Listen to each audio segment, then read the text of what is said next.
¿Qué tal? Qué gusto saludarlos nuevamente aquí en la edición central para hablar sobre el acontecer deportivo. Y es que falta poco para el desenlace del Mundial Sub-20 Chile 2025 y a primera hora se desarrolló el primer partido de semifinales entre Marruecos y Francia. El estadio Elías Figueroa Brander de Valparaíso fue escenario de este encuentro entre africanos y europeos. El seleccionado marroquí se adelantó en el marcador a los 32 minutos con un autogol de Lisandro Olmeta, y es que Yassir Sabiri erró su tiro de penalti tras pegar en el travesaño, pero el balón pegó luego en la espalda del guardameta francés y así se fue al fondo de las redes. Ya en la segunda parte, específicamente al 59, el delantero del Mónaco, Lucas Michal, puso la paridad por los galos y todo se fue al tiempo de prórroga.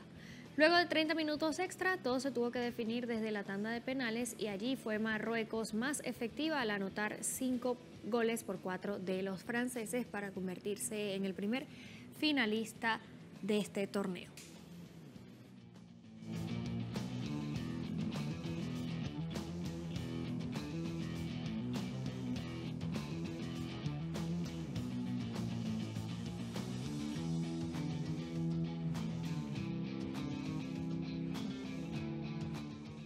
Bien, y a segunda hora se está desarrollando en estos momentos la otra semifinal, en un duelo completamente latinoamericano entre Argentina y Colombia. Esto es en el Estadio Nacional Julio Martínez Prádanos de Santiago de Chile. Este encuentro va hasta ahora 1-0 a favor de Argentina.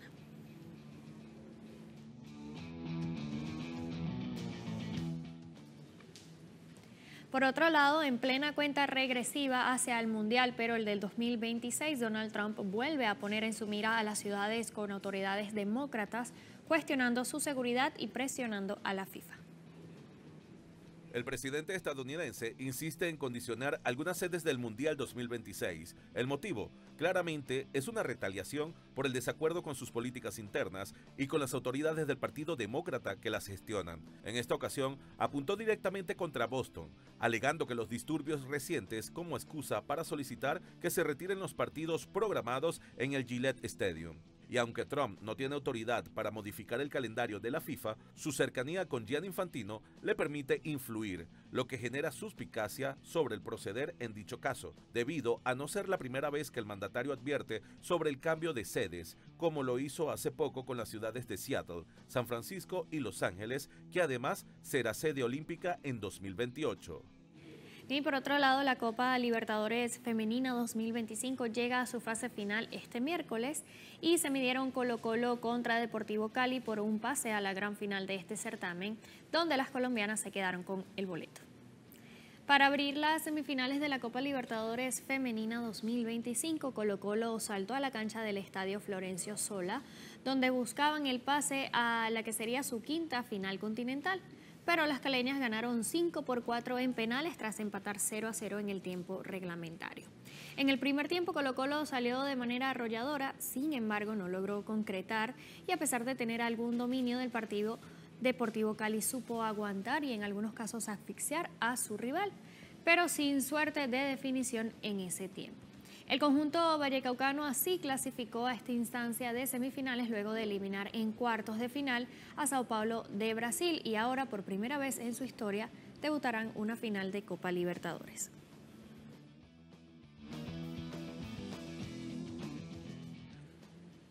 Y gracias a sus recientes asistencias, Lionel Messi se convirtió en el máximo asistidor histórico a nivel de selecciones tras la goleada de Argentina 6-0 ante Puerto Rico, consolidando así otra marca legendaria en su carrera. El astro argentino durante el amistoso internacional de este martes en el Chase Stadium de Miami se convirtió en el máximo asistidor de todos los tiempos a nivel de selecciones, gracias a sus 2 pases de gol en ese encuentro frente a la selección de Puerto Rico. Messi alcanzó las 60 asistencias con la camiseta nacional, superando a figuras como Neymar y Landon Donovan. Además, dejó atrás marcas legendarias como las de Puskás y Coxis. Messi así lidera también la tabla interna del albiceleste por encima de Di María y de Maradona.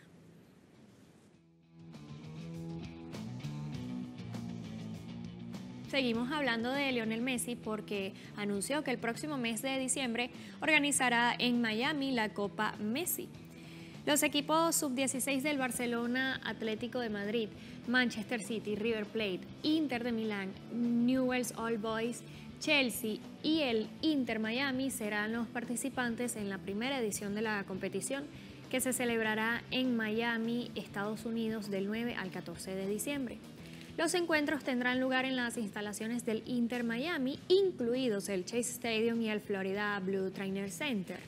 Los 8 equipos quedarán divididos en 2 grupos y jugarán un máximo de 3 partidos contra el resto de los integrantes de su grupo. Y finalmente se disputará la fase de eliminatorias para así coronar al campeón de la edición inaugural.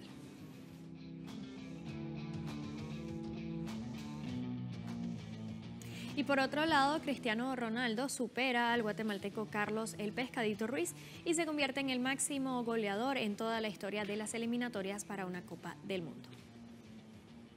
El delantero portugués del Al Nassr alcanzó este martes las 41 anotaciones en el duelo entre Portugal y Hungría por la eliminatoria UEFA rumbo al Mundial de Selecciones de 2026. Con esta cifra, superó las 39 dianas que había conseguido el exfutbolista guatemalteco, marca que se mantenía vigente desde septiembre de 2016. La hazaña ocurrió en el estadio José Albalade, al minuto 22, cuando Ronaldo aprovechó un centro desde el sector derecho enviado por Nelson Semedo para aparecer por el segundo palo y empujar el esférico al fondo de la red, marcando así el empate 1-1 para los lusos en ese momento. Con ese tanto, llegó a los 40 goles, pero no todo quedó allí. Al minuto 48 volvió a hacerlo, esta vez de volea, tras una asistencia de Nuno Méndez desde la banda izquierda. De esta manera, Cristiano suma ya 947 goles en toda su carrera y se aproxima partido a partido al hito de los 1000 tantos. Cambiamos de tema para contarles que el mexicano Isaac del Toro se consagró campeón de la edición número 88 del Giro del Veneto, sumando así su victoria número 16 de este año.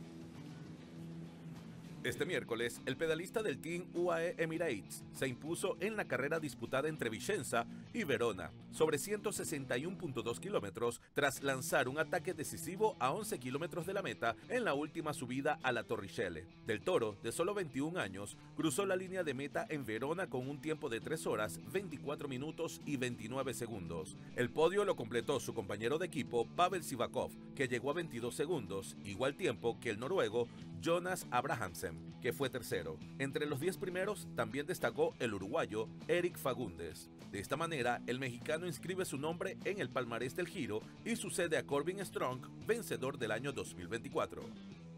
Por otro lado, en el Tour de Guangxi, el francés Paul Magnier volvió a demostrar su dominio al imponerse en la segunda etapa de la competición.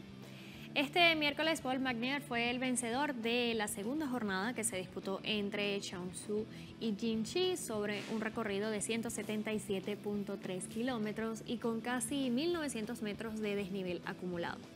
La jornada, marcada por la lluvia intermitente, se resolvió al sprint con el joven ciclista del Soudal Quick Step imponiéndose con solvencia con un tiempo de 3 horas, 45 minutos y 10 segundos, superando al checo Pavel Widner y al polaco Stanislav Aniolowski. Con esta nueva victoria, su segunda además consecutiva, Magnier reforzó su liderato en la clasificación general. La tercera etapa de este Tour se va a disputar este jueves entre Guangxi y Bama con 214 kilómetros de recorrido.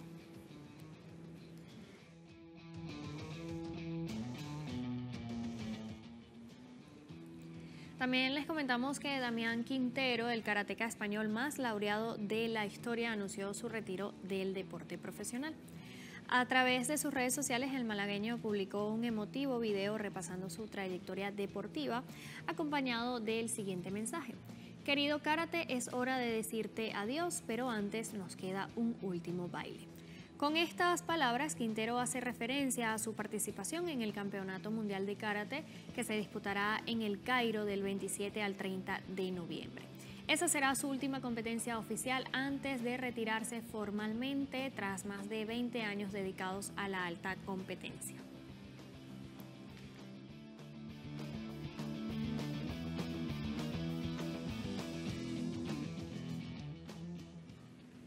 Por otro lado, les contamos que este miércoles el auditorio del Comité Olímpico Venezolano recibió el conversatorio sobre la lucha contra el cáncer de mama para seguir promoviendo la educación en salud de hombres y de mujeres.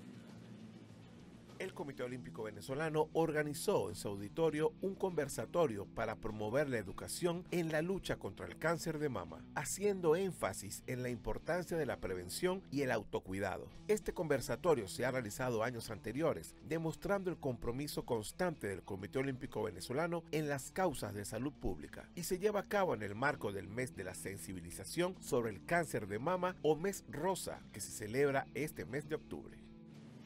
Y por otro lado, les contamos que las instalaciones deportivas que se utilizarán durante los Juegos Centroamericanos y del Caribe 2026 en República Dominicana deberán estar listas para diciembre de este mismo año.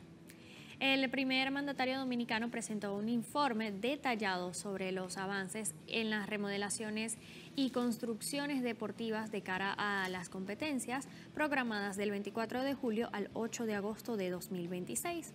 Además, también precisó que en el Centro Olímpico ya fue entregado el pabellón de esgrima, mientras los pabellones de voleibol 1 y 2 presentan avances de 75 y el 95% respectivamente. Este país caribeño acogerá 40 deportes, 57 disciplinas y 63 modalidades con 483 pruebas distribuidas en 8 sedes, que serán el Distrito Nacional, Santo Domingo, Santiago de los Caballeros, Bonao, Punta Cana, Cabarete, Baní y Juan Dolio. Bien, nos vamos hasta Europa, pues en las afueras del partido de Euroliga de baloncesto entre el Valencia Basket y el equipo Hapoel Tel Aviv se vivió una manifestación en apoyo al pueblo de Palestina. Cerca de 1000 personas manifestaron repudiando el genocidio de Israel en la Franja de Gaza, una protesta que se desarrolló en Valencia, España, específicamente a las afueras del Roig Arena, donde se disputaba a puerta cerrada el partido del Valencia Basket y el Hapoel Tel Aviv de Israel. De acuerdo con las autoridades locales, hubo pequeños altercados y detuvieron a 5 personas en una zona que estuvo custodiada por unos 500 agentes de seguridad. Recordemos que en España ya se han realizado diversas protestas a favor de Palestina, como las de la pasada Vuelta a España 2025. Así establecemos una breve pausa y al final, por supuesto, de nuestro espacio deportivo aquí en la edición central. No se vayan, que al regreso Saraí tiene toda la información de la cultura.